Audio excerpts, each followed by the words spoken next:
ગુજરાતના મહેસાણા જિલ્લામાં આવેલું વડનગર. ઇતિહાસના પાના ખોલો તો દરેક ખૂણે કોઈ ને કોઈ વાર્તા નીકળે. એનું કીર્તિ તોરણ સમયના તોફાનો વચ્ચે પણ અડગ ઉભેલું એ ગૌરવનું પ્રતીક છે. અંદાજે 11મી કે 12મી સદી દરમિયાન સોલંકી રાજવંશના સમયમાં આ તોરણ બાંધવામાં આવેલું. એ સમયની અનોખી કળા જીવન શિલ્પનો આ સાક્ષી છે. કહેવામાં આવે છે કે આ તોરણ કદાચ કોઈ મંદિર કે વિજય સ્તંભના પ્રવેશ દ્વાર તરીકે બનાવવામાં આવ્યું હતું. આ તોરણની રચના એવી છે કે સદીઓ વીતી ગઈ છતાં એની કોતરણી આજે પણ તેજસ્વી લાગે છે. આ સ્થળ પર ઉભા રહો તો સમય જાણે થંભી જાય.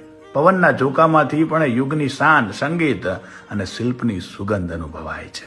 કીર્તિ તોરણ માત્ર પથ્થરનું બાંધકામ નથી, એ તો વડનગરના ગૌરવનો સ્તંભ છે, જે આપણને યાદ અપાવે છે કે આપણો વારસો કેટલો અમૂલ્ય અને ભવ્ય છે.